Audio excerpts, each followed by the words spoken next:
யோவான் எழுதின 1 யோவானுக்கு எழுதின நிருபம் 2வது அதிகாரத்தை நான் 1 யோவான் 2வது அதிகாரம்.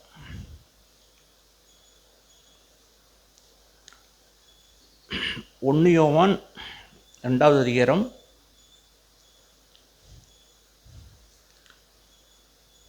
15 17 வரைக்கும் நாம் வாசிக்க கேட்போம்.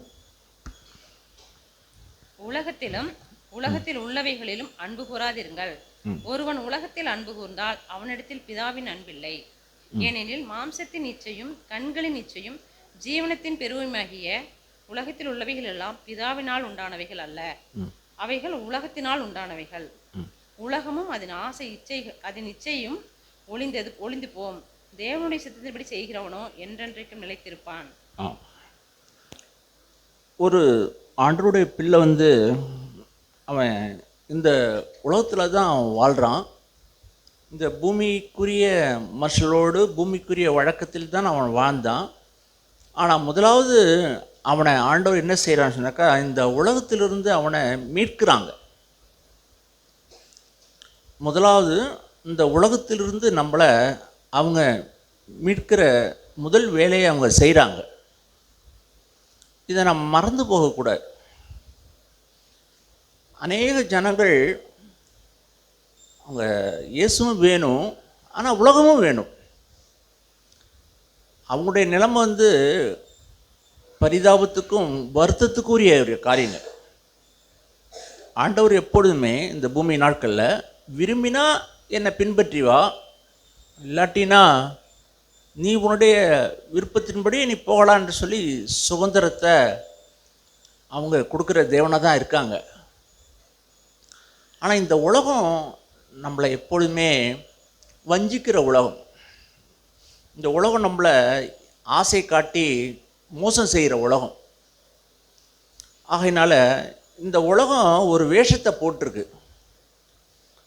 ஆகையினால முதலாவது இந்த உலகத்தில் முழுமையாக நான் இந்த உலகத்தை விட்டு வந்துட்டேனா அப்படின்னு சொல்லி நாமே கொஞ்சம் சோதித்து நிதானித்து அறிவோமானா நல்லது.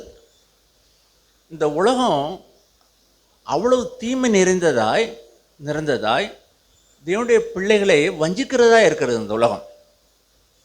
உதாரணமாய் ஆதி நாட்களில் இஸ்ரவேல் ஜனங்கள் அந்த எகிப்தில் அவர்கள் ஏறத்தாழ 430 வருஷங்கள் அங்கே அடிமையாக இருக்கிறாங்க. ஆனால் அவங்களுடைய அந்த நெருக்கம், ஒடுக்குதல் இதெல்லாம் அவங்களால சகிக்கவும் தாங்கவும் முடியாமல் அவங்க தேவனை நோக்கி முறையிடுறாங்க, தேவனை நோக்கி கூக்குரல்றாங்க. அப்பொழுது தேவன் அவங்களுக்கு ஒரு இரட்சகரனை, அதாவது மோசையை அனுப்பி அந்த மோசையின் மூலமாய் அவர்களுக்கு ஒரு ரட்சிப்பை, அதாவது விடுதலையை அவங்களுக்கு கொடுக்குறாங்க. அது ஒரு முதலாவது விடுதலைன்னு நான் சொல்ல விரும்புகிறேன். அது எப்படின்னா, உலகத்திலிருந்து விடுதலை, முதலாவது ஒரு விடுதலை. நம்ம ஒவ்வொருவருக்கும் இந்த பூமியோடு கூட கட்டப்பட்டு பூமியோடு பாரம்பரியத்தோடும் இந்த உலகத்தின் வழிபாடுகளெல்லாம் சிக்கி நாம் இந்த உலகத்தில் இருந்தோம். ஆனால் தேவன் நம்மளை முதலாவது இந்த உலகத்திலிருந்து நம்மளை பிரித்து எடுக்கிறாங்க. இது முதல் வேலை நடக்குது. இதுக்கு யாரெல்லாம் இணங்கி கொடுக்குறார்களோ அவர்களுக்கு தேவன் உதவி செய்வாங்க. உதாரணமாக யாத்ராகம புஸ்தகம் 14வது அதிகாரத்தை நான் திருப்பிக் கொள்ள விரும்புகிறேன். யாத்ராகம புஸ்தகம் திருப்பிக் கொள்வோம். யாத்ராகம புஸ்தகம் 14வது அதிகாரம். யாத்ராகம புஸ்தகம் 14வது அதிகாரத்தை திருப்பிக் கொள்வோம். அங்கே 13வது வசனத்திலிருந்து, யாத்ராகமம் 14வது அதிகாரம் 13வது வசனத்திலிருந்து 16வது வசனத்து வரைக்கும் வாசிங்க. அப்பொழுது மோசே ஜனங்களை நோக்கி, பயப்படாதிருங்கள், நீங்கள் நின்று கொண்டு இன்றைக்கு கர்த்தர் உங்களுக்கு செய்யும் ரட்சிப்பை பாருங்கள். இன்றைக்கு நீங்கள் காண்கிற எகிப்தியரை இனி என்றைக்கும் காண மாட்டீர்கள். கர்த்தர் உங்களுக்காக யுத்தம் பண்ணுவார், நீங்கள் சும்மா இருப்பீர்கள் என்றான். அப்பொழுது கர்த்தர் மோசேயை நோக்கி, நீ என்னிடத்தில் முறையிடுகிறது என்ன? புறப்பட்டு போங்கள் என்று இஸ்ரவேல் புத்திரருக்கு சொல்லு. நீ உன் கோலை ஓங்கி உன் கையை சமுத்திரத்தின் மேல் நீட்டி சமுத்திரத்தை பிளந்து விடு. அப்பொழுது இஸ்ரவேல் புத்திரர் சமுத்திரத்தின் நடுவாக வெட்டாந்தரையிலே நடந்து போவார்கள். இந்த ஜனங்கள் முதலாவது எகிப்தை விட்டு அவரை வெளியே வரணும். அதுதான் முதலாவது தேவனுடைய சித்தம். இப்போ நம்முடைய வாழ்க்கையிலையும் கூட இந்த உலகத்தை விட்டு முதலாவது நான் வெளியே வந்திருக்கிறேனா, இன்னும் இந்த உலகத்தோடு சிக்கிக்கிட்டு இருக்கிறேனாங்கிறத நாமளே பார்த்து ஒரு கேள்வி கேட்டு பார்த்து நம்மளை பரிசோதித்து அறியணும். இங்கே அந்த ஜனங்கள் எகிப்தை விட்டு இப்போது வெளியே வரும்படியான காலம் சூழ்நிலை வந்துருச்சு. ஆனால் அவங்க அநேகருடைய இருதயங்களில் எகிப்தை விட்டு வருவதற்கு மனம் இல்லை. அநேகருக்கு மனம் இல்லை, எகிப்திலேயே இருக்கணும். ஆனால் தேவனுடைய சித்தம் என்னென்னா எகிப்தை விட்டு நீ வெளியே வந்துடணும். இதுதான் தேவனுடைய சித்தம். நீ பயப்படாதீங்க. அங்கே இருக்கிற எகிப்தின் ராஜாவாகிய பார்வோனை கண்டெல்லாம் நீ பயப்படாத, அஞ்சாது. நான் உன்னை அழைச்சிட்டு வருவேன். அதான் என்ன சொல்கிறாருனாக்கா, நீங்கள் நின்று இன்றைக்கு கர்த்தர் உங்களுக்கு செய்யும் ரட்சிப்பை பாருங்கள். நான் செய்வேன், உன்னை விடுதலை பண்ணுவேன். உனக்கு மனசு இருந்தால், உனக்கு விருப்பம் இருந்தால், ஆசை இருந்தால் நான் உன்னை விடுதலை பண்ணுவேன் என்றார். இப்படி தான் அவர்களை தேவன் எகிப்திலிருந்து அவர்களை விடுதலை செய்கிறார். இது முதலாவது நடக்கிற ஒரு காரியம். ஒரு கிறிஸ்தவன் முதலாவது இந்த உலகத்தை விட்டுவிட வேணும். ரெண்டாவது மாம்சம். நாம் இச்சை நிறைந்த ஒரு மாம்சத்தில் குடியிருக்கிறோம் நம்ம எல்லாருமே. ரெண்டாவது, இந்த மாம்சத்தையும் அதன் ஆசை இச்சைகளையும் தொடர்ச்சியாக நான் சந்தோஷப்படுத்திக்கிட்டு இருந்த உலகத்தில் இருக்கும்போது, ஆனால் இப்போ நான் இயேசுவை பின்பற்ற ஆரம்பிக்கும்போது இந்த மாம்சத்தினுடைய ஆசைகள், இந்த மாம்சத்தினுடைய விருப்பங்கள், இச்சைகள், இவைகளை எல்லாவற்றிற்கும் நோ சொல்லுகிறேன். இல்லை, மாம்சம் இதை செய்யின்னு சொல்லுது, கண் இதை பார்க்கணுன்னு சொல்லுது, இல்லை நான் பார்க்க மாட்டேன். இதை கேட்கணுன்னு மாம்சம் சொல்லுது, இல்லை மாட்டேன். இதை பேசணுன்னு சொல்லுது, மாட்டேன். எப்பொழுதும் மாம்சத்துக்கு விரோதமாக ஒரு யுத்தம், மாம்சத்துக்கு விரோதமாய் ஒரு யுத்தம் நடக்கணும். உலகத்தை விட்டு வந்தேன், ஆனால் இப்போ மாம்சத்தோடு ஒரு யுத்தம். ஒவ்வொரு கிறிஸ்தவனும் இந்த பூமியில் இருக்கிற நாட்கள் எல்லாம் உலகத்தை விட்டு வந்திருக்கலாம், ஆனால் மாம்சத்தோடு யுத்தம் பண்ண மறந்துட்டாங்க நிறைய பேர். ஆனால் தேவனுடைய பிள்ளைகளாக இருக்கிற நான் சொல்லுகிறேன், இந்த மாம்சத்தோடு மற்ற மனுஷர்களோடு கூடலாம் இல்லை, நான் மற்ற மனுஷரோடு போராடலாம் இல்லை. யாரெல்லாம் மற்ற மனுஷரோடு போராடுறாங்களோ அவங்க இந்த பாவ மாம்சத்தோடு போராட அவங்களுக்கு யோக்கியதையும் அருகதையும் தகுதியும் அவங்களுக்கு இல்லை. ஆனால் ஒரு விழிப்புள்ள தேவனுடைய பிள்ளைகள் எப்பொழுதுமே தன் கண்களில், தன்னுடைய நாவில், தன்னுடைய மாம்சத்தில் உண்டான இச்சையில், கண்களின் இச்சையில் அவனுக்கு எப்பொழுதுமே ஒரு போராட்டம் இருக்கும். அதை என்ன சொல்ல போனாக்கா, இதே யாத்திராகம புஸ்தகம் யாத்திராகமம் 17வது அதிகாரத்தை நான் திருப்பிக் கொள்ள விரும்புகிறேன். இது ரெண்டாவது காரியம். முதலாவது எகிப்தை விட்டு வெளியே வருகிற ஒரு காரியம். ரெண்டாவதாக ஒரு காரியம் என்ன நடக்குன்னு சொன்னாக்கா, யாத்திராகமம் 17வது அதிகாரத்தை திருப்பிக் கொள்வோம். யாத்திராகம புஸ்தகம் 17வது அதிகாரம், அதில் 8ஆம் வசனத்திலிருந்து நாம் வாசிப்போம். 8ஆம் வசனத்தை நாம் வாசிப்போம். அமலேக்கியர் வந்து ரெவிமி தீவிலே இஸ்ரவேலரோட யுத்தம் பண்ணினார். அங்கே இந்த அமலேக்கர் வந்து இஸ்ரவேலரோட ஒரு யுத்தம் பண்ணுறாங்க. அது எதை குறிக்குதுன்னா, இந்த மாம்சத்தை குறிக்குது. இந்த மாம்சம் என்ன செய்யுதுனாக்கா, நம்ம அடைய வேண்டிய அந்த லக்கை, நம்ம அடைய வேண்டிய அந்த கானான் தேசத்தை, அதான் நம்ம அடைய வேண்டிய இளைப்பாறுதல் உள்ள வாழ்க்கையை, நம்ம அடைய வேண்டிய பாழுந்தேனும் ஓடுகிற அந்த வாழ்க்கையை அடையக்கூடாதபடிக்கு தடையாக இருக்கிறது யாருன்னாக்கா, இந்த அமலேக்கர், இந்த மாம்சம். மறந்து போகக்கூடாது. எகிப்தை விட்டு வந்தேன், ஆனால் இப்போ ஒரு மாம்சத்தில் நான் குடியிருக்கிறேன். இதே மாம்சத்தில் தான் தம்முடைய குமாரனை பிதா இந்த உலகத்தில் அனுப்பிச்சாங்க. அதான் நல்ல செய்தி. ஆனால் இயேசுவானவர் உலகத்தையும் ஜெயிச்சாங்க, இந்த மாம்சத்தையும் ஜெயிச்சாங்க, பிசாசையும் ஜெயிச்சாங்க.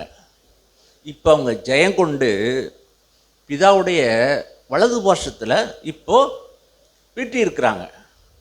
இப்போது நம்ம ஒவ்வொருவரையும் பார்த்து அவங்க கேட்குற கேள்வி என்னென்னா, நான் எகிப்தை ஜெயிச்சிட்டேன், மாம்சத்தையும் ஜெயிச்சிட்டேன், பிசாசையும் ஜெயிச்சிட்டேன், என்ன மாதிரி நீங்களும் ஜெயிக்க முடியும், யாருக்கெல்லாம் உங்களுக்கு விசுவாசம் இருக்குது வா என்று சொல்லி அவங்க சவாலிட்டு நம்மளை கூப்பிட்றாங்க. ஆண்டவரே, நான் உலகத்தை விட்டு வரேன் ஆண்டவரே, இந்த மாம்சத்தை ஜெயிக்க என்னால் முடியல ஆண்டவரே, நான் மாம்சத்தில் அநேக தரத்தில் விழுந்துட்டேன் கீழே விழுந்துட்டேன், ஆண்டவரே எனக்கு உதவி செய்யுங்க. அவங்க கிருபையின் கரத்தை எனக்கு கொடுத்து என்னை தாங்கி என் மாம்சத்தினுடைய அந்த ஈர்ப்பிலிருந்து அவர் என்னை தாங்குறார், தப்பி வைக்கிறார். அதுதான் எபிரேயரின் புஸ்தகம் 5ஆம் அதிகாரம் 7ஆம் வசனம். அவர் மாம்சத்திருந்த நாட்களில் பலத்த சத்தத்தோடும் கண்ணீரோடும்,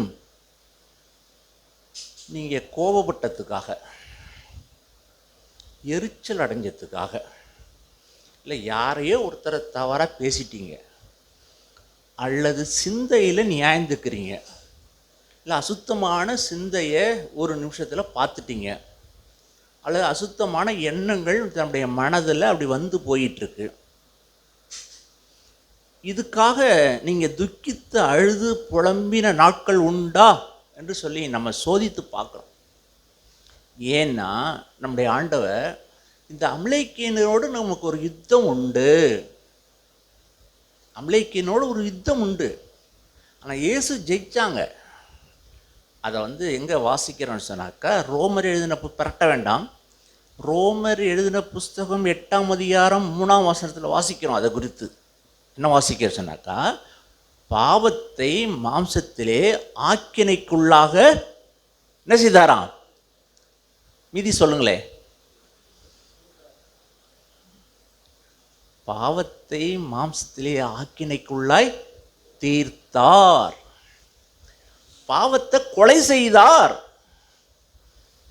மாம்சத்தில் அந்த சுபாவம் இருக்க, கெட்ட எண்ணங்கள் இருக்க, இச்சை இருக்க, ஆசை இருக்க, கோபம் இருக்க, வைராக்கியம் இருக்க, இதெல்லாம் இயேசு என்ன செஞ்சாரான்னு தெரியுமா?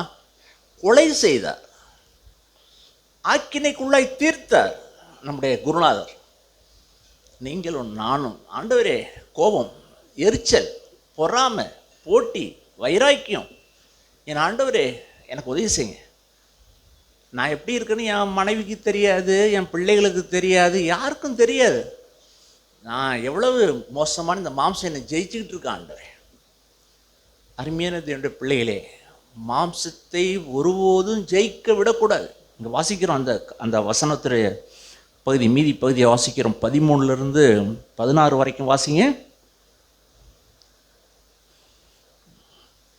யாத்ராகமும் 17ஆம் அதிகாரம் 13லேருந்து 16 வரைக்கும் வாசிங்க. யோசுவா அமலேக்கையும் அவன் ஜனங்களையும் பட்டய கருக்கினாலே முறியடித்தான். பின்பு கர்த்தர் மோசேயை நோக்கி, இதை நினைவு கூறும் பொருட்டு நீ ஒரு புஸ்தகத்தில் எழுதி யோசுவாவின் செவி கேட்கும்படி வாசி, அமலேக்கை வானத்தின் கீழெங்கும் இராதபடிக்கு நாசம் பண்ணுவேன் என்றார். மோசே ஒரு பலிபீடத்தை கட்டி அதற்கு யெகோவா நிசி என்று பெயரிட்டு, அமலேக்கின் கை கர்த்தருடைய சிங்காசனத்துக்கு விரோதமாய் இருந்தபடியால் தலைமுறை தோறும் அவனுக்கு விரோதமாய் கர்த்தரின் யுத்தம் நடக்கும் என்றான். இந்த மாம்சத்துக்கு விரோதமாய் எப்பொழுதும் யுத்தம் நடக்கும். நீங்களும் நானும் உயிரோடு இருக்கும் நாள் வரைக்கும் இந்த மாம்சம் நாம் அடைய வேண்டிய அந்த லக்கை அடையக்கூடாதபடிக்கு, அந்த கானானுக்கு போகக்கூடாதபடிக்கு, பாழுந்தேனும் ஓடுகிற தேசத்துக்கு போகக்கூடாதபடிக்கு, அந்த இயேசுவை போல நாம் மாறக்கூடாதபடிக்கு, இளைப்பாறுதல் உள்ள வாழ்க்கையை அடையக்கூடாதபடிக்கு தடையாயிருக்கிறது யாருன்னா இந்த அமலேக்கன், இந்த மாம்சம். நான் கவனத்தை செலுத்தணும். இயேசு ஆக்கினைக்குள்ளாய் தீர்த்தான்று வாசித்தோம். ரோமர் 8ஆம் அதிகாரம் 3ஆம் வசனத்தில் வாசிக்கிறோம். நீங்களும் நானும் இந்த பூமி நாட்களில் இயேசுவை போலவே இந்த மாம்சத்தின் கிரியை என்ன செய்யணும்? மாம்சத்தின் கிரியை எழும்புது. கலாத்தியரின் புஸ்தகத்தில் வாசிக்கிறோம். மாம்சத்தின் கிரியை வெளியரங்கமாக இருக்கிறத வாசிக்கிறோம். வச்சாரம், பொய், திருட்டு, ஏமாத்து, களவு, பெருமை எல்லாம் அதுலேருந்து வருது. சுயநலம், இது எல்லாத்தையுமே ஆக்கினைக்குள்ளாய் தீர்த்து இயேசு ஆண்டவர் அதை செஞ்சாங்க. அருமையான தேவனுடைய பிள்ளைகளே, உலகத்தை விட்டு வந்த இந்த மாம்சத்தையும் ஆக்கினைக்குள்ளாய் தீர்க்கணும். இந்த உலகம் அவ்வளோ வல்லமையான சக்தி, வல்லமையான சக்தி. இந்த உலகம் உங்களை விடவே விடாது. நீங்கள் பலவந்தம் பண்ணும். ஆண்டவர் சொன்ன மாதிரி பலவந்தம் பண்ணப்படுகிறவர்களே அதை பிடித்து கொள்வார்கள் தேவனுடைய ராஜ்யத்தில். நீங்களும் நானும் பலவந்தம் பண்ணப்படலைன்னா நாம் உலகத்தோடு ஒத்த வேஷக்காரராய் மாறிவிடுவோம். இங்கே உட்கார்ந்துருக்கிற ஒவ்வொருவரையும் நம்மை கேட்டு பார்க்க வேண்டிய ஒரு கேள்வி இருக்கிறது. நான் உலகத்தை முழுமையாக விட்டு வந்துட்டேன்னா, உலகத்தை முழுமையாக விட்டு வந்துட்டவங்களுக்கு 2வது பரீட்சை இருக்குது. 2வது பரீட்சை தான் இந்த அம்லேக்கனோடு அவன் போராடிக்கிட்டே இருப்பாங்க. அதுதான் போல் சொல்கிறாங்க, நல்ல போராட்டத்தை நான் போராடினேன் போராடினேன் போராடினேன், ஓட்டத்தை முடித்தேன், இது முதல் நீதியின் கிரீடம் எனக்கு வைக்கப்பட்டிருக்குன்னு சொல்லுவார். அருமையான தேவனுடைய பிள்ளைகளே, நீங்களும் நானும் இந்த பூமி நாட்களில் மாம்சத்தோடு, இந்த மாம்சத்தோடு நாம் போராடுகிற வாழ்க்கை இருக்க, நான் கல்லறைக்கு போகிற நாள் வரைக்கும், கல்லறைக்கு போகிற நாள் வரைக்கும் இந்த மாம்சத்தையும் அதனுடைய ஆசைகளையும் இச்சைகளையும் தொடர்ச்சியாய் நான் சிலுவையில் அறையப்படுறேன்.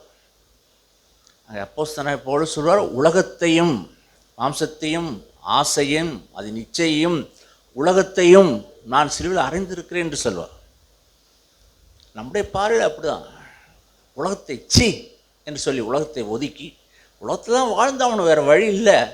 ஆனால் உலகம் சொல்லுகிறது மாதிரி, உலகம் செய்கிறது மாதிரி, உலகம் விரும்புகிறது மாதிரிலாம் நான் மாட்டேன்.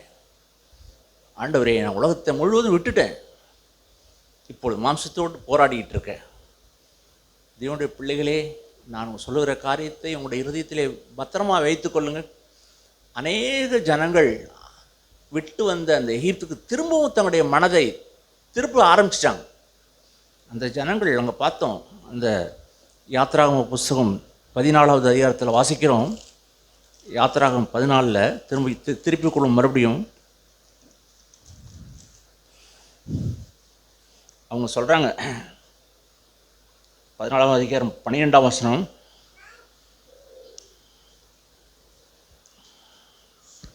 நாங்கள் எகிப்திலே இருக்கும்போது நாங்கள் எகிப்தியருக்கு வேலை செய்ய எங்களை சும்மா விட்டுவிடும் என்று சொன்னோம் அல்லவா?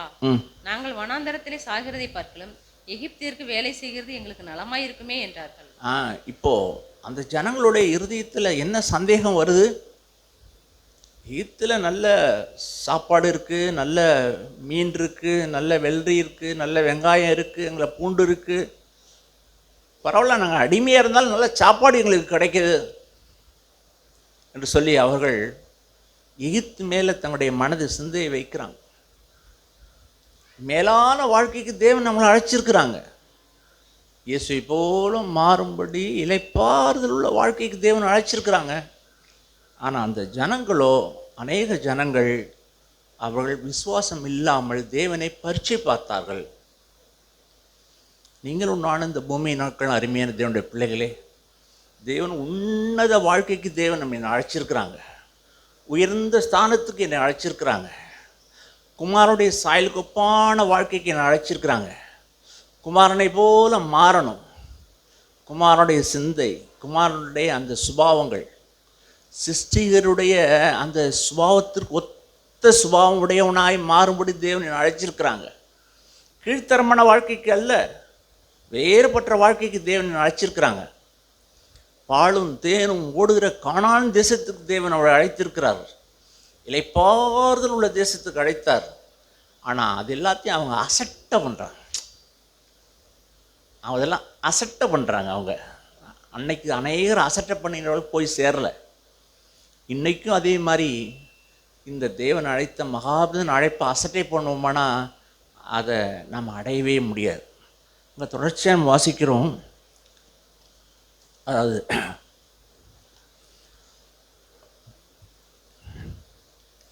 எபிரியரின் புஸ்தகம் 4வது அதிகாரத்தை நான் திருப்பிக் கொள்ள விரும்புகிறேன். எபிரியரின் புஸ்தகம் 4வது அதிகாரம்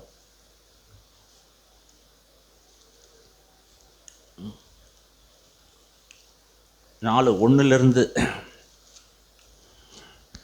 3 வரைக்கும். ஆனபடியினாலே அவருடைய இளைப்பாறுதலில் பிரவேசிப்பதற்கு ஏதுவான வாக்குத்தத்தம் நமக்கு உண்டாயிருக்க உங்களில் ஒருவனும் அதை அடையாமல் பின்வாங்கி போவானாக. காணப்படாதபடிக்கு பயந்திருக்க கடவோம். ஏனெனில் சுவிசேஷம் அவர்களுக்கு அறிவிக்கப்பட்டது போல நமக்கும் அறிவிக்கப்பட்டது. கேட்டவர்கள் விசுவாசம் இல்லாமல் கேட்டபடியினால் அவர்கள் கேட்ட வசனம் அவர்களுக்கு பிரயோஜனப்படவில்லை. விசுவாசித்தவர்களாகிய நாமோ இந்த இளைப்பாறுதலில் பிரவேசிக்கிறோம். அவருடைய கிரியைகள் உலக தோற்றது முதல் முடிந்திருந்தும் இவர்கள் என்னுடைய இளைப்பாறுதலில் பிரவேசிப்பதில்லை என்று என்னுடைய கோபத்தினாலே ஆணையிட்டேன் என்றார். அந்த ஜனங்களுக்கு ஒரு பெரிய திட்டத்தையும் பெரிய நோக்கத்தையும் தேவன் வச்சிருக்கிறாங்க. ஆனால் அந்த ஜனங்கள் விசுவாசிக்கலை, நம்பலை, முரட்டாட்ட இருதயம் கொண்டவளாக இருக்கிறாங்க. எதுக்கெடுத்தாலும் சந்தேகம், அவங்க நம்பலை. ஒன்று காரியம்னா அவங்க விசுவாசிக்கலை. அவங்களோட இருதயத்தை எகிப்து பக்கம் திருப்புறாங்க. அவங்க கண்கள் கண்டபடியெல்லாம் நடக்கணும்னு விரும்புகிறாங்க, காது கேட்டபடி நடக்கணும்னு விரும்புகிறாங்க. ஆனால் தேவனுடைய மனதில் ஒரு வேதனை, தேவனுடைய மனதில் ஒரு துக்கம். ஏன்னா கேட்டவர்கள் விசுவாசம் இல்லாமல் கேட்டபடியால். இங்கே அமர்ந்திருக்கிற பேசுகிற என்னையும் சொல்லுகிறேன், விசுவாசம் இல்லாமல் தேவனுக்கு பிரியமாய் இருப்பது என்பது கூடாத காரியம். கிறிஸ்தவ வாழ்க்கையில் விசுவாசம் என்பது மிக முக்கியம் எப்பொழுதும். ஆனால் இந்த ஜனங்கள் விசுவாசிக்கலை. இங்கே பார்க்குறோம், 3 வாசிக்கிறோம், விசுவாசித்தவர்களாகி நாமோ அந்த இளைப்பாறில் பிரவேசிக்கிறோம். யார் பிரவேசிப்பா? இன்னைக்கு இந்த முழு உலகம் இளைப்பாறுதல் அற்றதாய் உலகம் வாழ்ந்து கொண்டிருக்கிறது. இயேசுவானவர் அழைத்த ஒரே ஒரு அழைப்பு, நான் சாந்தமும் மனத்தாழ்மையாக இருக்கிறேன், என்னிடத்துல வந்துரு, நான் உனக்கு என்ன தருவேன்? இளைப்பாறுதல் தருவேன், உன் ஆத்மாவுக்கு இளைப்பாறுதல் தருவேன். எவ்வளோ அருமையான நல்ல வார்த்தை. இந்த முழு உலகம் பிசாசு உலகத்தில் நல்ல சாப்பாடு, உணவு, வசதி எல்லாம் கொடுக்குறான், இளைப்பாறுதல் கிடையாது. வசதியான வீடு, வசதியான பங்களா, வசதியான வண்டி வாகனம், நல்ல உணவு, நகை நட்டு, உலகத்துடைய செல்வம், இளைப்பாறுதல் உள்ள ஒரு மனுஷனை நீங்கள் பார்க்கவே முடியாது. உலகம் முழுவதும் பதட்டத்தினாலும், பயத்தினாலும், கவலையினாலும், அதைரியத்தினாலும், சோர்வினாலும் உலகம் இப்போவோ இன்னும் செத்தவன் வாழ்ந்துட்டு இருக்கு. நீங்களும் நானும் அப்படி இல்லை, இளைப்பாறுதல். நம்முடைய குருநாதர் அந்த படகுல போகும்போது கடல் கொந்தளித்தாலும் அவர் தலையணை வைத்து இளைப்பாறுதல், பரலோகத்திற்கு பிதாவுடைய பாதுகாப்பில் அவள் இருக்கிறார். நீங்களும் நானும் இந்த பூமியில் இளைப்பாறுதல் நிறைந்த வாழ்க்கை. எனக்கு வியாதி இருக்கட்டும், டாக்டர் இன்னும் கொஞ்ச நாளில் தான் இருப்பீங்கன்னு சொல்கிறாரா, அது இருந்துட்டு போகட்டும். என் தேவன் சர்வ வல்லவர். புயல் அடிக்குது, அங்கே கூக்குரல் சத்தம், ஆனால் நான் பிதாவுடைய கரத்தில் இருக்கிறேன். இளைப்பாறுதல் நிறைந்த வாழ்க்கை. தேவனுடைய பிள்ளைகள் இந்த பூமி நாட்களில் முழு உலகம் கொந்தளிச்சிட்டு இருக்கும்போது இளைப்பாறுதல் நிறைந்த அந்த அற்புத வாழ்க்கைக்கு தான் தேவன் அழைச்சார். நான் சாந்தமும் மனத்தாழ்மையாக இருக்கிறேன், என்னிடத்தில் வாருங்கள், நான் உங்களுக்கு இளைப்பாறுதல் தருவேன். அந்த வசனத்தை படிச்சுட்டு மறுபடியும் நான் இங்கே வர விரும்புகிறேன். அதாவது மத்திய சுவிசேஷத்தின் புத்தகம் 11வது அதிகாரத்தை நாம் திருப்பிக் கொள்வோம். மத்திய சுவிசேஷத்தின் புத்தகம் 11 எடுத்துக்கொள்ளும். 11 பாருங்களேன், 28, 29 வாசிங்க. மத்திய சுவிசேஷத்தின் புஸ்தகம் 11வது அதிகாரம் 28, 29, 30 வாசிங்க. வருத்தப்பட்டு பாரம் சுமக்கிறவர்களே, நீங்கள் எல்லாரும் என்னிடத்தில் வாருங்கள், நான் உங்களுக்கு இளைப்பாறுதல் தருவேன். நான் சாந்தமும் மனத்தாழ்மையுமாய் இருக்கிறேன். என் நுகத்தை உங்கள் மேல் ஏற்றுக்கொண்டு என்னிடத்தில் கற்றுக்கொள்ளுங்கள், அப்பொழுது உங்கள் ஆத்துமாக்களுக்கு இளைப்பாறுதல் கிடைக்கும். என் நுகம் மெதுவாயும் என் சுமை லகுவாயும் இருக்கிறது என்றார். இந்த முழு உலகம் என்னத்தைத்தான் நமக்கு ஏற்றதை கொடுத்தாலும் அது வருத்தத்துக்குரியது, பாரத்துக்குரியது.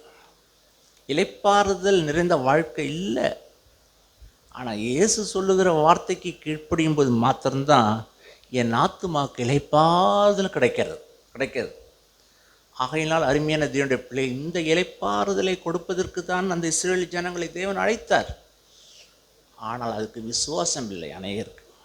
அந்த விசுவாசம் இல்லாததினால் அநேகர் அங்கே பார்த்தோம், 2 நபர், யோசுவா, காலேப், 2 நபர் விசுவாசித்தார்கள். ஆனால் அவருடைய பிள்ளைகள் தான் அந்த இடத்துக்கு போனாங்க. முரட்டாட்டமுடையவர்கள் யாரும் அந்த இளைப்பாறுதலை அடையவே இல்லை. அவங்க விதத்தில் கடினமாக இருந்தாங்க. அதனால் அருமையான தேவனுடைய பிள்ளைகளே, நாம் உலகத்தை விட்டு வந்தோம். ஆனால் உலகத்தை விட்டு வந்த நாம் அந்த பக்கம் முகத்தை ஒருபோதும் திருப்பக்கூடாது. அநேக ஜனங்கள் நம்முடைய சபைக்கு வந்தாங்க. கடந்த நாட்களெல்லாம் 10-20 வருடங்களாக இங்கே ஜனங்கள் வந்தாங்க. ஆனால் அநேக ஜனங்கள் சொந்தம், பந்தம், இனம், ஜாதி, ஜனம் இதை பிரியப்படுத்துவதற்காக அவர்கள் தன்னுடைய முகத்தை வேறு பக்கம் திருப்பி விட்டார்.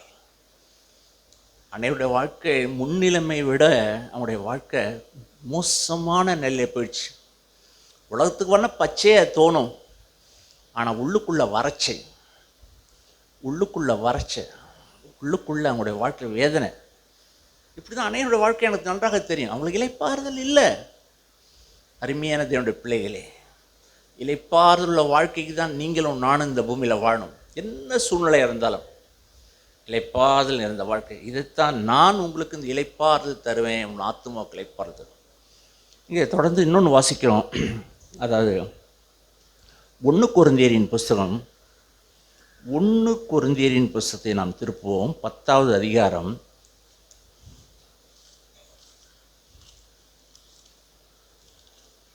1 கொரிந்தியரின் புஸ்தகம் 10ஆம் அதிகாரம். நான் எல்லாம் வாசிக்க முடியாது. நீங்கள் வீடுகளுக்கு சென்று இதை நீங்கள் தியானிக்கும்படி நான் உங்களை வேண்டிக் கொள்கிறேன். 1ஆம் வசனம் வாசிங்க. 10:1. 1 கொரிந்தியரின் புஸ்தகம் 10ஆம் அதிகாரம் 1ஆம் வசனம். இப்படி இருக்க சகோதரரே, நீங்கள் எவைகளை அறிய வேண்டும் என்றிருக்கிறோம் என்றால், நம்முடைய பிதாக்கள் எல்லாரும் மேகத்துக்கு கீழாய் இருந்தார்கள், எல்லாரும் சமுத்திரத்தின் வழியாக நடந்து வந்தார்கள். போதும் சகோதரரே, நீங்கள் அறிய வேண்டிய முக்கியமான காரியம் மனசில் வச்சுங்க. என்ன சொல்கிற, அன்னைக்கு ஜனங்க எகிப்தை விட்டு வந்தாங்க. ஆனால் எகிப்தை விட்டு வந்த ஜனங்க கானானுக்கு போகலை. நிறைய பேர் இளைப்பாறுதலை அடையலை. அவங்க அந்த பாலும் தேனும் ஓடுற தேசத்துக்கு அவங்க அடி எடுத்து வைக்கல. அவங்க முரட்டாட்டமாக இருந்தாங்க, அவங்க கூக்குரலிட்டாங்க, புலம்புனாங்க, இந்த உலகத்தை அனுபவிச்சாங்க. எகிப்தை விட்டு வந்தாலும் அவங்க வாழ்க்கையில், நடைமுறை வாழ்க்கையில் உலகத்தை அனுபவிச்சுட்டு இருந்தாங்க. அதெல்லாம் தொடர்ச்சியாக இருக்குது. அதெல்லாம் தொடர்ச்சியாக நீங்கள் வாசிங்கன்னா இங்கே இருக்குது. அவர் வனாந்தர் 5ஆம் வசனத்தில் வாசிக்கிறோம். வாசிங்க. அப்படி இருந்தும் அவர்களில் அதிகமான பேர்களிடத்தில் தேவன் பிரியமாய் இருந்ததில்லை, ஆதலால் வனாந்தரத்திலே அவர்கள் அழிக்கப்பட்டார்கள். அப்படி இருந்தும் அந்த ஜனங்கள் மேலே தேவன் பிரியம் இல்லை. ஏன்? அவளுக்கு விசுவாசம் இல்லை. அந்த நல்ல வாழ்க்கை மேலே அவங்களுக்கு ஆசை இல்லை. இதெல்லாம் யாருக்கு எழுதப்பட்டிருக்குன்னா 6ஆம் வசனம் வாசிங்க. அவர்கள் இச்சித்தது போல நாமும் பொல்லாங்கனவில் இச்சியாதபடிக்கு இவைகள் நமக்கு திருஷ்டாந்தங்களாய் இருக்கிறது. இங்கே உட்கார்ந்துருக்கிற எனக்கு அதெல்லாம் திருஷ்டாந்தங்கமாய் எழுதப்பட்டிருக்குது. எகிப்தை விட்டு வந்தாங்க, ஆனால் அவங்களுடைய சரீரம் வந்துட்டு, ஆனால் மனசு எகிப்தை விட்டு வரல. உலகம், சொந்த பந்தம், ஏன்னா இதையே திருப்திப்படுத்திக்கிட்டு இருந்துட்டாங்க. அவங்க தேவனை பிரியப்படுத்தலை. அவனுடைய வாழ்க்கை வேதனையும் துக்கமாக அவனுடைய வாழ்க்கை முடியுது. அந்த தொடர்ச்சி அந்த அதிகாரம் பூராவும் இருக்குது. நீங்கள் மறுபடியும் போய் வீடுகளில் வாசிங்க. சிலர் விக்கிரக ஆராதனைக்காரர் ஆனாங்களாம், சிலர் வேசித்தனம் பண்ணாங்களாம், சிலர் கிறிஸ்துவை பரீட்சை பார்த்தாங்களாம், சிலர் முறுமுறுத்தாங்களாம். நீங்கள் இதெல்லாம் மனதில் வைத்துக்கொள்ளுங்க. சிலர்ன்னு இருக்கு. அந்த சிலரிலே நீங்களும் நானும் ஒருவனாய் ஆகிவிடக்கூடாது. சிலர் 8ஆம் வசனத்தில் சிலர் வேசித்தனம் பண்ணினார்கள், சிலர் விக்கிரக ஆராதனைக்காரரானார்கள். விக்கிரக ஆராதனைக்காரராய் ஒரே நாளில் ஏறத்தாழ 23,000 பேர் அவர்கள் மரித்து போனார்கள். சிலர் பரீட்சை பார்த்தார்கள், இயேசுவை சந்தேகப்பட்டார்கள். நீங்களும் நானும் சந்தேகப்படக்கூடாது. நான் செத்தாலும் சாவேனே தவிர என் ஆண்டவரே, என்னுடைய வார்த்தையெல்லாம் உண்மை ஆண்டவரே, நீ என்னை அழைத்தவர் உண்மை உள்ளவர், என்னை முடிவு பெருந்து நீங்கள் நடத்துவீங்க ஆண்டவரே, நடத்துவீங்க. அதுக்கு பதிலாக சந்தேகம்லாம் படமாட்டேன் ஆண்டவரே. நான் சந்தேகப்படுறதை விட சாகிறது நல்லது ஆண்டவரே. ஏன்னா வானமும் பூமியும் ஒளிந்து போகும் ஆண்டவரே, உங்களுடைய வார்த்தை நிறைவேறும் ஆண்டவரே, உங்களுடைய வார்த்தையின்படி எனக்கு செய்வீங்க ஆண்டவரே. எனக்கு செய்யாமல் நீங்கள் யாருக்கு செய்வீங்க ஆண்டவரே? உங்களுக்கு செய்வீங்க. இதுதான் விசுவாசம். ஆனால் அதுக்கு பதிலாக அந்த ஜனங்க என்ன பண்ணாங்க? கிறிஸ்துவை பரீட்சை பார்த்தார்கள் சொல்லிட்டு மறுபடியும் 11ஆம் வசனம் எழுதியிருக்கு. என்ன எழுதியிருக்குது வாசிங்க. 12ஆம் வசனம். ஆமாம், 11 வாசிங்க. இவைகளெல்லாம் திருஷ்டாந்தங்களாக உங்களுக்கு சம்பவித்தது, அவர்களுக்கு சம்பவித்தது. உலகத்தின் முடிவு காலத்தில் உள்ள நமக்கு எச்சரிப்பு உண்டாகும்படிக்கு எழுதப்பட்டும் இருக்கிறது. இவைகள் எல்லாம் திருஷ்டாந்தங்களாக அவர்களுக்கு சம்பவித்தது, உலகத்தின் முடிகாலத்தில் உள்ள எனக்கு. வேதத்தில் நமக்குன்னு எங்கே எழுதியிருக்கோ அதை எனக்குன்னு வாசிக்கிற வழக்கம் உண்டு. எனக்கு எனக்கு எனக்கு எச்சரிப்புண்டாக்கும்படிக்கு ஆண்டவரே நீங்கள் எழுதி வச்சிருக்கீங்க. இவங்களாம் யார்? எகிப்தை விட்டு புறப்பட்ட ஜனந்தான். ஆனால் இச்சையை, மாம்சத்தினுடைய ஆசைகளையும் இச்சைகளையும் அவள் விடலை. அருமையான தேவனுடைய பிள்ளைகளே, இந்த பூமியின் நாட்கள்லாம் இயேசு மாம்சத்தையும் அந்த ஆசை இச்சையும் அவர் ஆக்கினைக்குள்ளாய் தீர்த்தார். அப்போஸ்தலனாகிய பவுல் சொல்லுவாங்க, உலகமும் மாம்சமும் நான் சிலுவையில் அறைந்திருக்கிறேன்னு சொல்லுவார். கலாத்தியர் 2:20 வாசிக்கிறோம். நான் அல்ல, நான் அறைஞ்சிட்டேன், இப்போ கிறிஸ்து எனக்குள்ளே பிழைத்திருக்கிறான்னு சொல்லுவார். அருமையான தேவனுடைய பிள்ளைகளே, நாம் வாழுகிற நாட்களெல்லாம் நாம் உலகத்தை விட்டு வந்திருக்கலாம், ஆனால் இந்த மாம்சம் என்னை மேற்கொண்டு கொண்டே இருக்குமானால் இளைப்பாறுதல் உள்ள வாழ்க்கையை நான் அடைய முடியாது. இந்த ஜனங்களுடைய நிலைமை என்னாச்சு? அவங்க இளைப்பாறுதல் அடையவே இல்லை. நாம் ஜாக்கிரதையாக இருக்கும்படி நாம் அழைக்கப்பட்டிருக்கோம். அப்படி சொல்லிட்டு தான் 12ஆம் வசனத்தில் வாசிக்கிறோம். இப்படி இருக்க தன்னை நிற்கிறேன் என்று எண்ணுகிறவன் விழாதபடிக்கு. வேதத்தில் எச்சரிக்கைன்னு வரும்போது நான் பயப்படுவேன். எச்சரிப்புண்டாக்கும்படிக்கு நான் ஜாக்கிரதையாக. எப்போ சந்தேகம், அவிசுவாசம், குறைச்சொல்லுதல், முறுமுறுப்பு. இந்த ஜனங்கள் என்ன பண்ணாங்க? குறை சொன்னாங்க, முறுமுறுத்தாங்க, தேவனை சந்தேகப்பட்டாங்க. அவங்களோட வாழ்க்கையில் அடைய வேண்டிய அந்த லக்கை அடையாமல் போயிட்டாங்க. ஆனால் அருமையான தேவனுடைய பிள்ளைகளே, நம்முடைய குருநாதர் இந்த பூமியிலே உலகத்தை ஜெயித்தார். உலகத்தின் அதிபதி வருகிறான், அவனுக்கு என்னிடத்தில் ஒன்றுமில்லை என்று சொன்னார். பாவத்தை மாம்சத்திலே ஆக்கினைக்குள்ளாய் தீர்த்தார். மாம்சம் ஆக்கினைக்குள்ளாய் தீர்க்கப்பட்டது.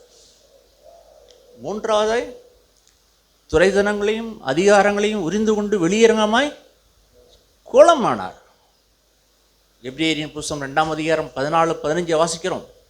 மரணத்துக்கு அதிகாரியான பிசாசானவனை தாம் மரணத்தினாலே அழிக்கும்படிக்கு ஜீவகாலமெல்லாம் மரண பயத்தில் உள்ளான யாவரையும் விடுதலை பண்ணும்படிக்கு என்று எழுதியிருக்கிறது.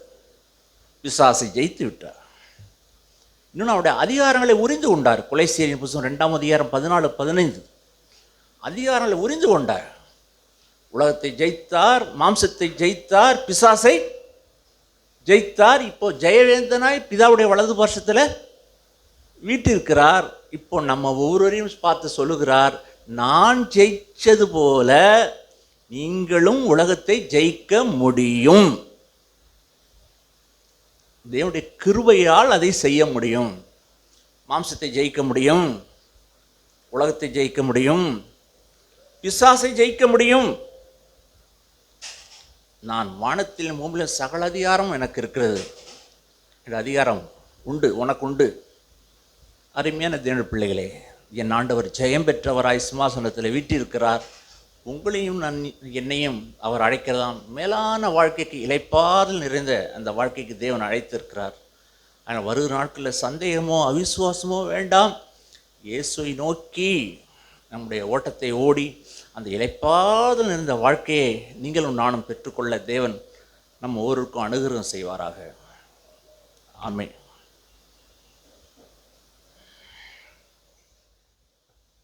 தேவன் பேசிய ஜீவனுள்ள வார்த்தைகளுக்கு நான் மிகவும் நன்றி செலுத்துகிறேன். நாம் கேட்டோம் 1 யோவான் 2ஆம் அதிகாரத்தில்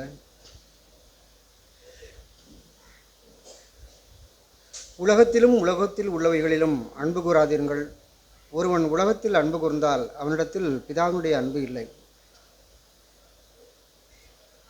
உலகத்திலும் உலகத்தில் உள்ளவற்றிலும் அன்பு கூறாதீர்கள். எத்தனையோ முறை நாம் கேட்டிருக்கோம். ஒருவன் உலகத்தில் அன்பு கூர்ந்தால் அவனிடத்தில் பிதாவின் அன்பில்லை. ஏனெனில் மாம்சத்தின் இச்சையும் கண்களின் இச்சையும் ஜீவனத்தின் பெருமையுமாகிய உலகத்தில் உள்ளவைகள் எல்லாம் பிதாவினால் உண்டானவைகள் அல்ல, அவைகள் உலகத்தினால் உண்டானவைகள். ஏன்னா வேத வசனம் இங்கே தெளிவாய் போடப்பட்டிருக்கிறது. உலகத்தில் ஏன்னா மாம்சத்தின் இச்சை, கண்களின் இச்சை, ஜீவனத்தின் பெருமையுமாகிய உலகத்தில் உள்ளவைகள் எல்லாம் பிதாவினால் உண்டானவைகள் அல்ல, அவைகள் உலகத்தினால் உண்டானவைகள். உலகமும் அதன் இச்சையும் ஒழிந்து போகும். தேவனுடைய சித்தத்தின்படி செய்கிறவனோ என்றென்றைக்கும் நிலைத்திருப்பான். பிள்ளைகளே, இது கடைசி காலமாக இருக்கிறது. கீழே அடுத்த வசனத்தில் தொடர்ந்து வாசித்தோமானால் ஆண்டவர் அப்படியே பேசிக்கொண்டிருக்கிறார். இன்றைக்கி பார்த்தோம்னா நம்முடைய மாம்சத்தில் உள்ளங்கால் தொடங்கி உச்சந்தலை மட்டும் ஒரு மனுஷன்கிட்ட ஒரு நிமிஷம் பேசினாவே போதும், வாயை திறந்து. முழுக்க முழுக்க பெருமை நிறைந்த ஒரு மாம்சம். தன்னை உயர்த்தி காண்பிக்கிறது. என்னிடத்தில் என்ன, உலகத்தில் நான் எப்படியெல்லாம் இருக்கிறேன், என்னுடைய உறவுக்காரர்கள் எப்படி இருக்கிறார்கள், எனக்கு என்னவெல்லாம் இருக்கிறது, என்னுடைய ஜாதி, என்னுடைய சூழ்நிலை, எப்படியாகிலும் அதை தெரியப்படுத்துகிற பொல்லாத மாம்சம். யாக்கோபு சொல்வார், நாவும் நெருப்புதான், அநீதி நிறைந்த உலகம், அது பெருமையானவைகளை பேசும் பாருங்கள். என்றால் சொல்வார், மனுஷருக்குள்ளே மேன்மையாக எண்ணப்படுவது தேவனுக்கு முன்பாக அது அருவருப்பாக இருக்கிறது. இந்த உலகம் அக்னிக்கரையாக தான் வைக்கப்பட்டிருக்கு. தேவன் நம்மை இந்த பூமியில் வாழும்படி நமக்கு கிருபை செய்திருக்கிறார். அதோடு இல்லாமல் வேதவசனம் சொல்கிறது, போதும் என்கின்ற மனதுடனே கூடிய தெய்வ பக்தியே மிகுந்த ஆதாயம். இந்த உலகத்திலே நாம் ஒன்றும் கொண்டு வந்ததும் இல்லை, இதிலிருந்து நாம் ஒன்றும் கொண்டு போவதும் இல்லை என்பது நிச்சயம். உண்ணவும் உடுக்கவும் உண்டாயிருந்தால் அது போதும் என்று இருக்க கடவுள்னு இருக்குது. ஐஸ்வர்யவான்களாக விரும்புகிறவர்கள் கண்ணியிலும் அழிவிலும் இப்படியே பார்த்தோம்னா தொடர்ந்து இச்சையிலும் கேட்டிலும் விழுகிறார்கள். இந்த உலகம் பார்த்தோம்னா நாம் உருவான நாள் முதல் உலகத்துக்காக தான் கவலைப்பட்டுக்கிட்டு இருக்கோம். நம்முடைய இருதயம், எண்ணத்தை உண்போம், எண்ணத்தை புசிப்போம், எண்ணத்தை குடிப்போம், அப்படின்னு தான் கவலை. இன்றைக்கி பொழுது விடிஞ்சு எழுந்திரிச்சா இன்றைக்கி பொழுது எப்படி போகும், இன்றைக்கி என்ன சமைக்கிறது, என்ன இன்றைக்கி பிரச்சனையை சந்திக்கிறது, இவைகளெல்லாம் உலகத்தினால் உண்டானவைகள். உலகத்திலும் உலகத்தில் உள்ளவற்றிலும் அன்பு கூறாதீர்கள். ஒருவன் உலகத்தில் அன்பு கூர்ந்தால் இடத்துல பிதாவுடைய அன்பில்லை. உலக கவலை.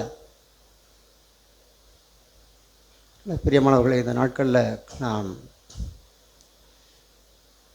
நாளைக்காக கவலைப்படாதீர்கள்னு ஆண்டவர் சொல்லியிருக்காங்க.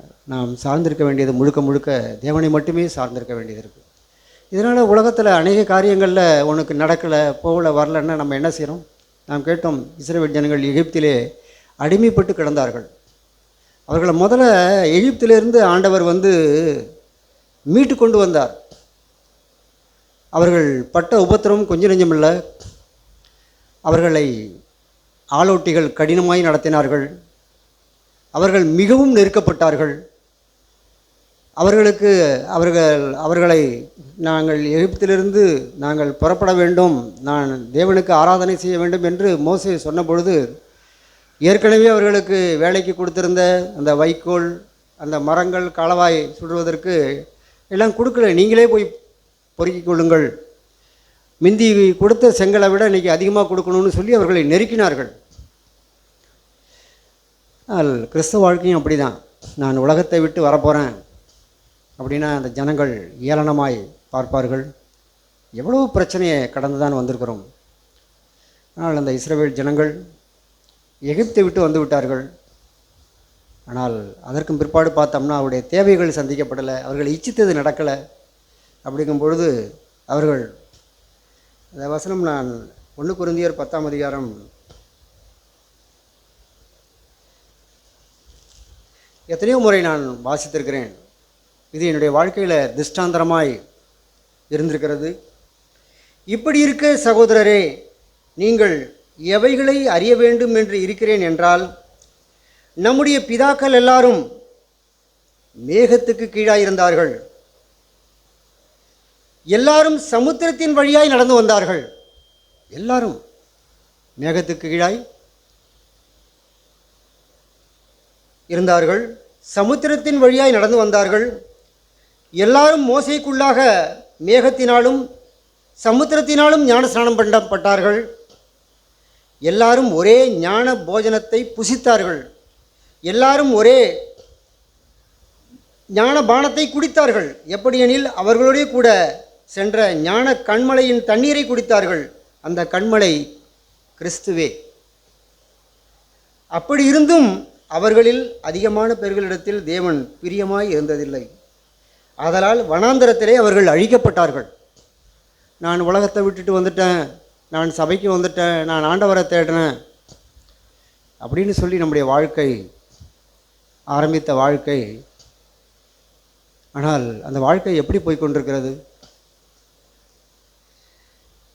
அவர்கள் இச்சித்தது போல நாமும் பொல்லாங்கானவைகளை இச்சியாதபடிக்கு இவைகள் நமக்கு திஷ்டங்களாய் இருக்கிறது. ஜனங்கள் புசிக்கவும் குடிக்கவும் உட்கார்ந்து விளையாட எழுந்திருந்தார்கள் என்று எழுதியிருக்கிறபடி அவர்களில் சிலர் விக்கிரகாராதனைக்காரர் ஆனது போல நீங்களும் ஆகாதீர்கள். அந்த நாட்களில் அவர்கள் மோசே மலைக்கு போனதுக்கு பிற்பாடு மோசே இருக்காரா போயிட்டாரான்னு தெரியலன்னு சொல்லி அவர்களுக்கு ஒரு பொன் கன்றுக்குட்டியை செய்து அவர்கள் விக்கிரக ஆராதனைக்காரராய் போய்விட்டார்கள். இன்றைக்கி நம்மளுக்கு விக்கிரகம் எந்த சிலையும் இல்லை. ஆனால் நமக்கு விக்கிரகம் நம்முடைய பணம், நம்முடைய படிப்பு, நம்முடைய அழகு, நம்முடைய சொத்து, என்னுடைய அந்தஸ்து, ஏதோ ஒன்று நான் மேன்மை பாராட்ட முடியும். நம்முடைய பிள்ளைகள் ஆனது போல நீங்களும் ஆகாதிருங்கள். அவர்களில் சிலர் வேசித்தனம் பண்ணி ஒரே நாளில் 23,000 பேர் விழுந்து போனார்கள். அதுபோல் நாமும் வேசித்தனம் பண்ணாதிருப்போமாக. பிரதர் சாக் சொல்லுவாங்க, நாம் யாரும் பகிரங்கமாய் வேசித்தனம் பண்ண போகிறதில்ல. கிறிஸ்துவுக்கென்று தங்களை நியமித்து விட்டு உலகத்தை சிநேகிப்பவர்கள் ஆவிக்குரிய விபச்சாரக்காரர்கள்னு. தேவனுக்கென்று நம்மை பொருத்தனை பண்ணிட்டோம், அடியெடுத்து வச்சிட்டோம். ஆனால் கிறிஸ்துவுக்கென்று தன்னை நியமித்து விட்டு வந்ததுக்கு பிற்பாடு நம்முடைய கண்கள் உலகத்தையே, அவங்கள பாரு, இவங்கள பாரு, அவங்களுடைய வாழ்க்கையை பாரு அப்படின்றது போல இச்சிக்கிறது. அப்படி நம்முடைய இருதயம் இருக்குமானால் அவர்கள் ஆவிக்குரிய விபச்சாரக்காரர்கள் அப்படின்னு சொல்கிறாங்க. அவர்களில் சிலர் கிறிஸ்துவை பரீட்சை பார்த்து பாம்புகளால் அழிக்கப்பட்டார்கள். அதுபோல நாமும் கிறிஸ்துவை பரீட்சை பாராதிருப்போமாக. எத்தனையோ சூழ்நிலைகளில் அவர்களில் சிலர் முறுமுறுத்து சங்காரக்காரனாலே அழிக்கப்பட்டார்கள். அதுபோல நீங்களும் முறுமுறுக்காதீர்கள். இவைகள் எல்லாம் திருஷ்டாந்தரங்களாக அவர்களுக்கு சம்பவித்தது. எல்லாம் சம்பவித்தது உலகத்தின் கடைசி நாட்களில் முடிவு காலத்தில் உள்ள நமக்கு எச்சரிப்பு உண்டாகும்படி எழுதப்பட்டும் இருக்கிறது. இதெல்லாம் எதுக்காக எழுதப்பட்டிருக்குன்னா, உலகத்தின் கடைசி நாட்களில் நாம் வாழ்ந்து கொண்டிருக்கிறோம். நாமும் எப்படி இருக்கிறோம்? நம்ம அவர்களை போல தான் இருக்கிறோமா? நம்மிடத்தில் இச்சிக்கிறோமா? நம்மிடத்தில் முறுமுறுப்பு இருக்குதா? நம்மிடத்தில் குறை சொல்லுதல் இருக்குதா? நம்மிடத்தில் கசப்பு இருக்குதா? நம்மிடத்தில் மன்னிக்க முடியாத சுபாவம் இருக்கா? இப்படி இருக்க தன்னை நிற்கிறேன் என்று எண்ணுகிறவன் விழாதபடிக்கு எச்சரிக்கையாக இருக்க கடவன். நான் அப்படிலாம் ஒன்றுமே செய்யவே இல்லையே, நான் நல்லா தான் இருக்கேன் அப்படிங்கிற நமக்கு தான் பிரியமானவர்களை ஆபத்து. தன்னை நிற்கிறேன், நான் எப்பொழுதும் ஆண்டவரே, நான் வீழ்ச்சியுற்ற மாம்சத்தில் நான் குடியிருக்கிறேன் ஆண்டவரே, நான் எப்போ விழுவேன்னு தெரியாது, என்னை நீங்கள் தாங்கிக்கிட்டு இருக்கீங்க, அதனால் நான் நிற்கிறேன் ஆண்டவரே அப்படின்னு சொல்லி நாம் எப்பொழுதும் தேவனுக்கு பயந்திருக்க வேண்டியது அவசியமாக இருக்கு. இப்படி இருக்க தன்னை நிற்கிறேன் என்று எண்ணுகிறவன் விடாதபடிக்கு எச்சரிக்கையாக இருக்க கடவன் அப்படின்னு சொல்லி தான் ஆண்டவர் சொல்கிறார். மனுஷருக்கு நேரிடுகிற சோதனையே அல்லாமல் வேறே சோதனை உங்களுக்கு நேரிடவில்லை. தேவன் உண்மையுள்ளவராய் இருக்கிறார். உங்கள் திராணிக்கு மேலாக நீங்கள் சோதிக்கப்படுவதற்கு அவர் இடங்கொடாமல் சோதனையோடு தப்பித்து கொள்ளும்படியான போக்கையும் உண்டாக்குவார். நான் அப்படிப்பட்ட ஒரு சூழ்நிலையில் சோதனையில் இருக்கும் பொழுது உலகத்திலலாம் இல்லை, எனக்கு தான் இப்படிப்பட்ட ஒரு சோதனையா அப்படின்னா, கடவுள் ஒருபோதும் ஒரு மனுஷனையும் திராணிக்கு மேலாய் அவர் சோதிக்கிறவரே இல்லை. தேவன் உண்மையுள்ளவராக இருக்கிறார். ஒரு நல்ல தகப்பன் நம்முடைய வாழ்க்கையில் எல்லாத்தையும் அவர் அளந்து தான் போட்டிருக்கிறார். இல்லை, சோதனையோடு கூட தப்பித்து கொள்ளும்படியான ஒரு போக்கையும் அவர் வைத்திருக்கிறார். ஆற்று நிறைய தண்ணி போனால் என்ன, அங்கே ஒரு சிறு பாலம் இருக்குமானால் நான் ஆற்ற பார்க்க வேண்டியதில்லை, அதில் போயிடலாம். எவ்வளவோ தான் இருளான சூழ்நிலையாக இருந்தாலும் நம் கையில் ஒரு டார்ச் லைட் இருந்துன்னு சொன்னால் நாம் போயிடலாம். உலகம் முழுக்க மழை பெஞ்சாலும் நமக்கு ஒரு குடை கொடுக்கப்படும், நான் நனையாமல் போக முடியும். பிரியமானவர்களே, நம்முடைய வாழ்க்கையில் நாம் கேட்டது போல உலகம், மாமிசம், பிசாசு எல்லாத்தையும் ஜெயித்து வாழணும்னு சொல்லி தான் தேவன் விரும்புகிறார். நாம் கேட்டோம், ஆண்டவர் சொன்னார், இதோ உலகத்தின் அதிபதி என்னிடத்தில் வருகிறான், அவனுக்கு என்னிடத்தில் ஒன்றுமில்லை. எத்தனை பேர் என்னை முறுமுறுக்கும்படி, என்னை குறை சொல்லும்படி, என்னை சோதிக்கத்தாலும் நான் ஒருபோதும் இடம் கொடுக்க மாட்டேன் ஆண்டவரே. அதுக்கு பரிசுத்த ஆவியானவருடைய அபிஷேகம் தேவையாக இருக்குது. அவர் தான் நம்ம எச்சரிக்கிறவராக இருக்கிறார், புத்தி சொல்கிறவராக இருக்கிறார், நம்மளை நடத்துகிறவராக இருக்கிறார். நாம் ஆவியின்படி நாம் நடக்க வேண்டியது அவசியமாக இருக்குது. ஒவ்வொரு சூழ்நிலையும் நான் பார்த்துருக்கிறேன். நாம் கேட்டோம், அதாவது உலகம் அதன் இச்சைகளும் ஒழிந்து போகும், தேவனுடைய சித்தத்தின்படி செய்கிறவனோ என்றென்றைக்கும் நிலைத்திருப்பான்னு சொல்கிறார் அவர் யோவான். தேவனுடைய சித்தம், இந்த சூழ்நிலையில் உங்களுடைய சித்தம் என்ன ஆண்டவரே, நான் என்ன செய்யட்டும் அப்படின்னு சொல்லி நாம் காத்திருப்போமானால், நாம் கேட்டோம்ல, வசனம் படிக்கும் பொழுது, நித்தமும் அவர் வாசற்படியிலே காத்திருந்து அவருடைய சத்தத்துக்கு செவிசாய்க்கிற மனுஷன் பாக்கியவான். ஒவ்வொரு சூழ்நிலையிலும் தேவ சமூகத்துக்கு போக வேண்டியது இருக்குது. மோசே அப்படி தான் இருந்தார். அவருக்கு பிரச்சனை வரும்பொழுதெல்லாம் மோசே தேவ சமூகத்தில் முகங்குப்புற விழுந்தார்னு இருக்குது. ஆண்டவர் அவரை தட்டி, நீ முகங்குப்புற விழுந்து கிடக்கிறது என்ன அப்படின்னு சொன்னார். ஆண்டவரும் அப்படி தான். அவர் மாம்சத்தில் இருந்த நாட்களில் தம்மை ரட்சிக்க வல்லவரை நோக்கி பலத்த சத்தத்தோடும் கண்ணீரோடும் வேண்டுதல் செய்தார். ஆண்டவர் அவருடைய விண்ணப்பத்தை கேட்டார், வேண்டுதலை கேட்டார். நம்முடைய வாழ்க்கையிலும் நம்முடைய சூழ்நிலையில் கேட்டோம் இல்லையா, உலகத்தை நாம் ஜெயிக்க முடியும், பாவத்தை நாம் ஜெயிக்க முடியும், மாம்சத்தை ஜெயிக்க முடியும், சாத்தானை ஜெயிக்க முடியும். ஆண்டவர் அதான் சொல்கிறார், நான் வானத்திலும் பூமியிலும் சகல அதிகாரம் எனக்கு கொடுக்கப்பட்டிருக்கிறது அப்படின்னு சொல்லி ஆண்டவர், நீங்கள் போய் பிதா குமாரன் பரிசுத்த ஆவியினாலே நீங்கள் எல்லாரையும் சீஷராக்குங்கள் அப்படின்னு சொல்லி அவர் நம்மை அனுப்பியிருக்கிறார். அந்த ஆவியானவருடைய வல்லமை, அந்த அபிஷேகம், என்னால் ஜெயிக்க முடியும் ஆண்டவரே. தம்முடைய மரணத்துக்கு அதிகாரியாகிய தம்முடைய பிசாசானவனை தம்முடைய மரணத்தினாலே அவர் ஜெயித்தார். நம்முடைய சுயம் நசுக்கப்படணும், நான் மரிக்கணும், அதான் தேவன் விரும்புகிறார். பிரியமானவர்களே, வரப்போகிற நாட்களில் நம் ஒருவரையும் அப்படிப்பட்ட வாழ்க்கைக்குள் தேவன் நம்மை நடத்துவாராக. ஆமென்.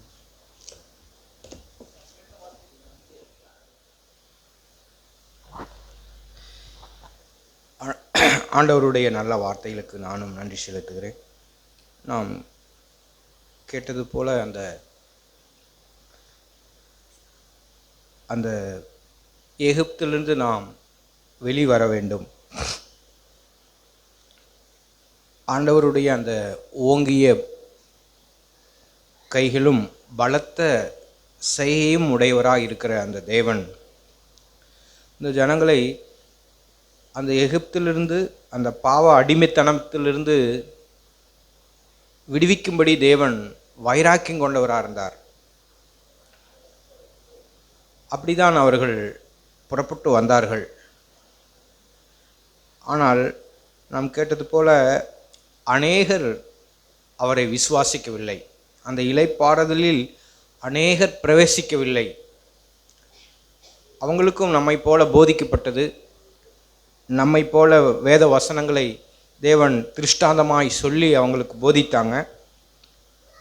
ஆனாலும் அநேகர் அவர் மீது விசுவாசம் வைக்கவில்லை.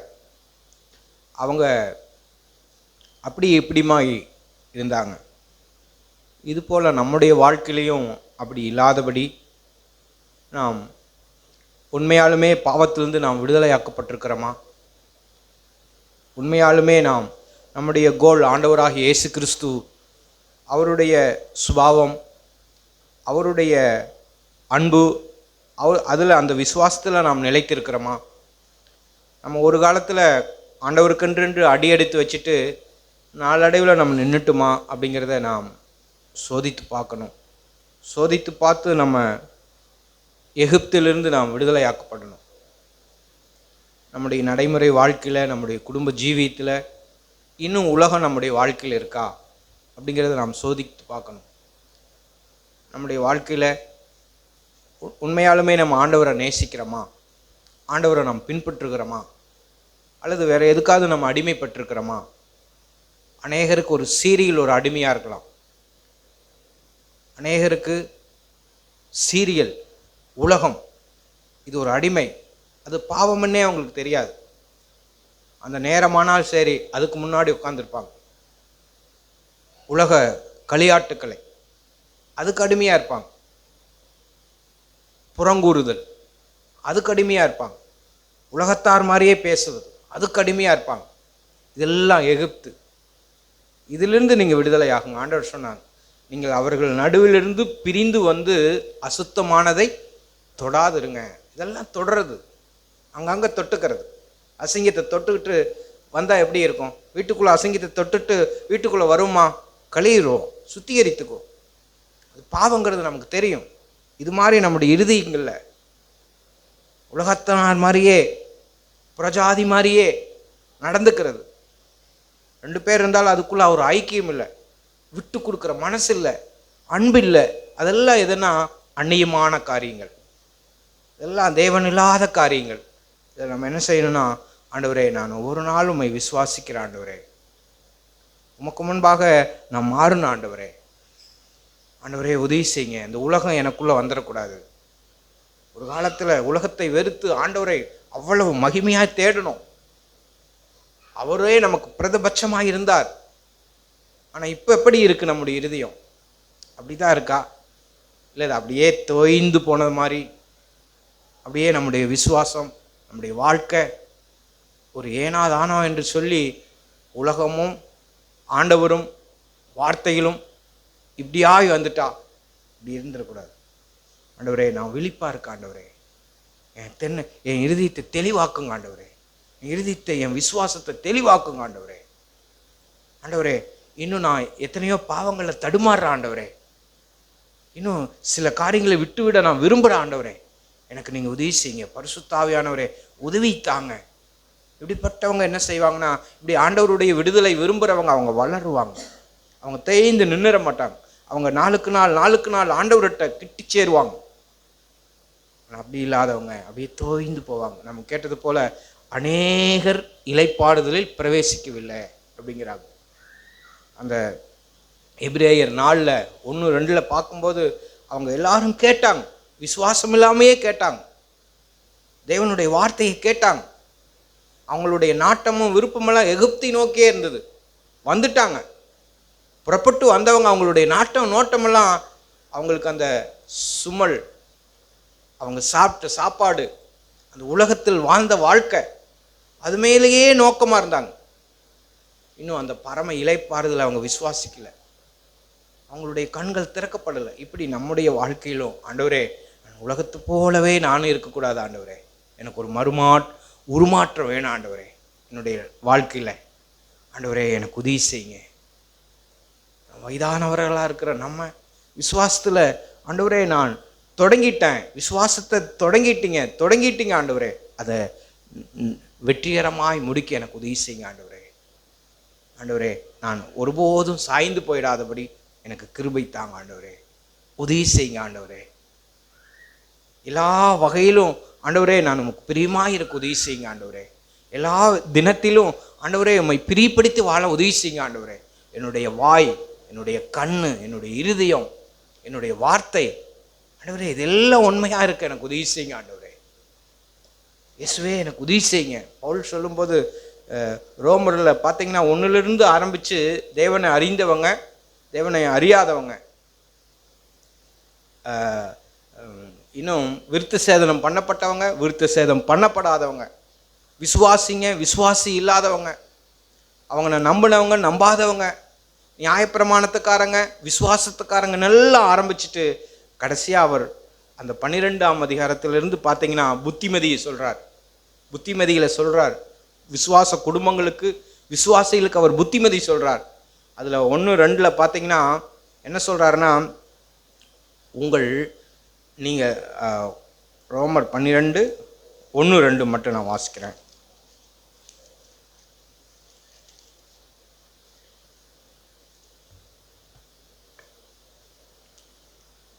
ஒன்றிலிருந்து 11ஆம் அதிகாரம் வரைக்கும் பார்த்தீங்கன்னா அங்கே பிரமாணக்காரங்க, தேவனை பின்பற்றின ஜனங்களை குறித்து அவர் சொல்வார். ஆனால் இங்கே பார்த்தீங்கன்னா கிறிஸ்துவுக்குள் இருக்கிற ஒவ்வொருத்தரையும் குறித்து அவர் சொல்கிறார். இப்படி இருக்க சகோதரரே, நீங்கள் உங்கள் சரீரங்களை பரிசுத்தமும் தேவனுக்கு பிரியமான ஜீவ பலியாய் ஒப்பு கொடுக்க வேண்டுமென்று தேவனுடைய இரக்கங்களை முன்னிட்டு உங்களை வேண்டிக் கொள்கிறேன். இதுவே நீங்கள் செய்யத்தக்க புத்தியுள்ள ஆராதனை. புத்தியுள்ள ஆராதனைனா என்ன அப்படின்னா, உங்கள் சரீரங்களை, இது யாருது? இந்த சரீரம் யாருது? தேவனுடைய. உங்கள் சரீரங்கள் தேவனுடைய ஆலயமாய் இருக்கிறது என்று நீங்கள் அறியாது இருக்கிறீர்கள் அப்படின்னு பவுல் கேட்குறாங்க. அதுபோல் இந்த சரீரத்தில் நீங்கள் என்ன செய்யணும்? உங்கள் சரீரத்தை பரிசுத்தமும் தேவனுக்கு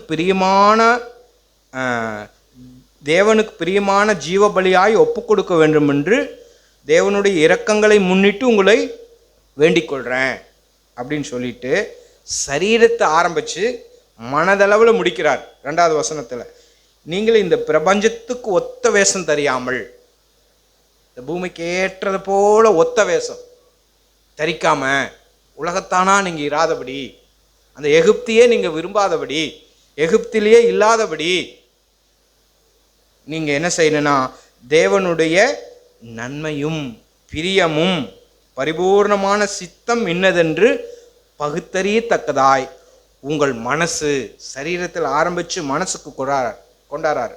உங்கள் மனம் புதிதாகிறதுனாலே மறுரூபமாகுங்க. உண்மையாலுமே நாம் மறுரூபம் ஆயிருக்கிறோமா?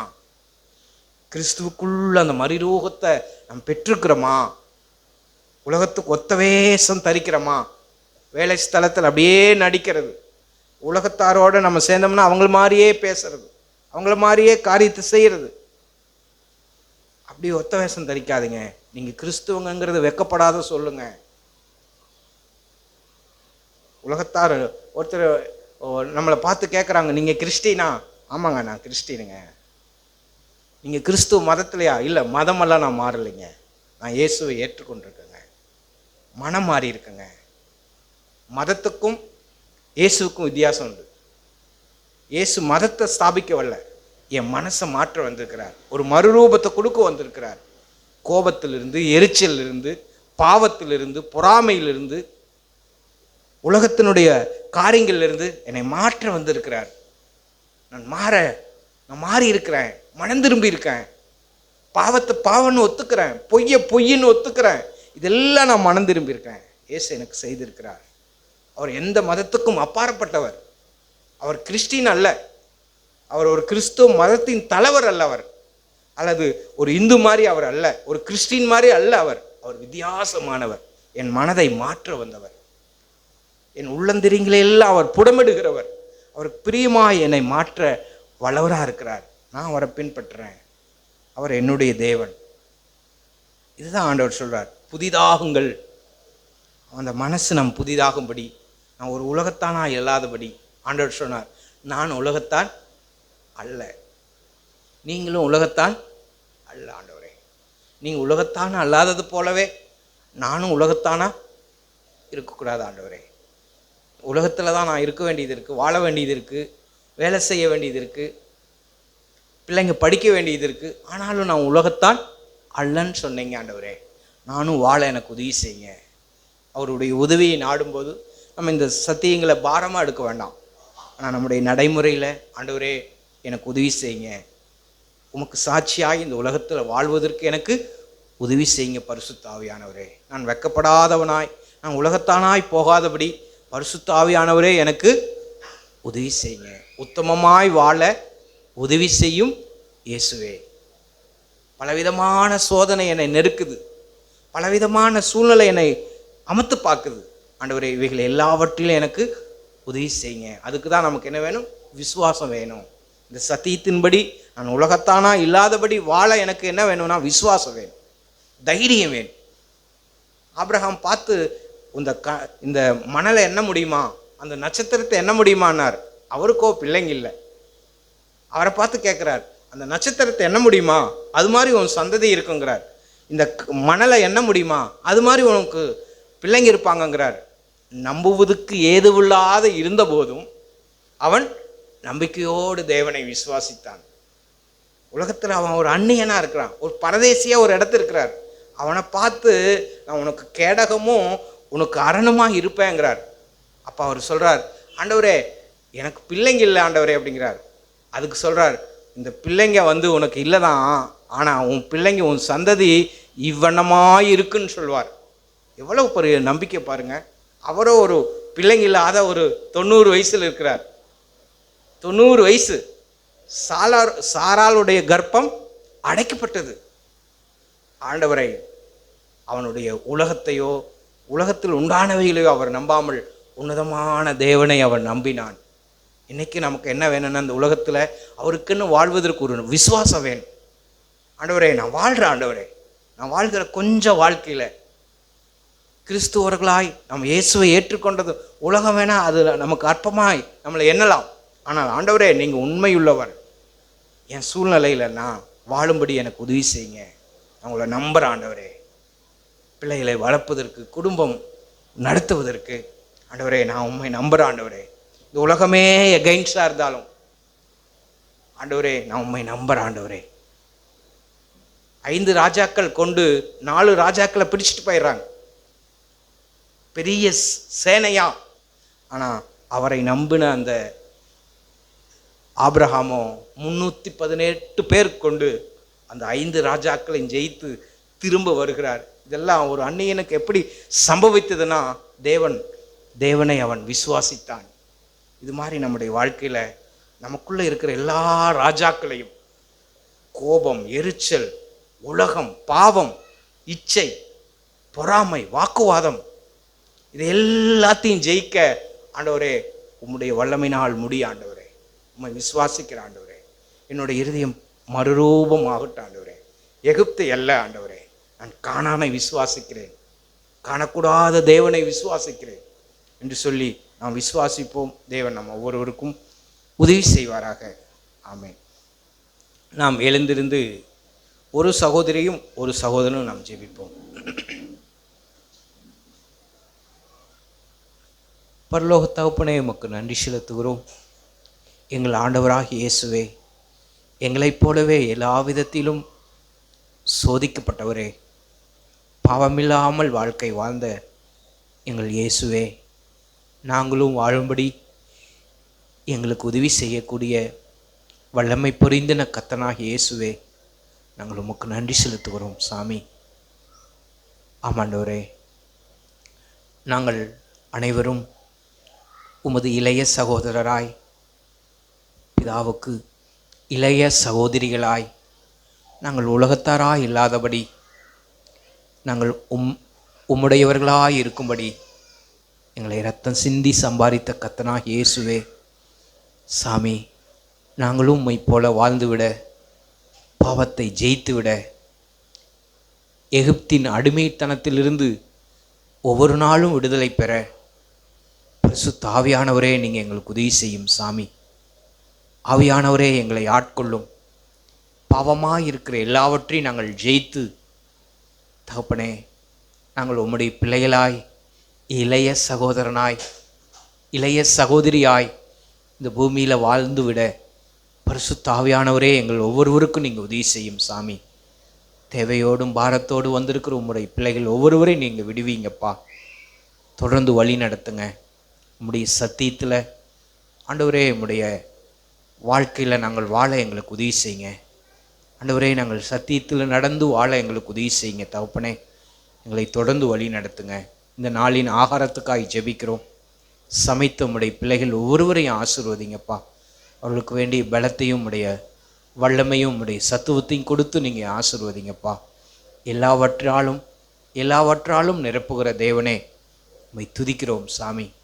உம்முடைய ஞானத்தையும் உமது பரிசுத்த ஆவியானவருடைய உதவியும் ஒவ்வொருவருக்கும் தாங்க ஆண்டவரே.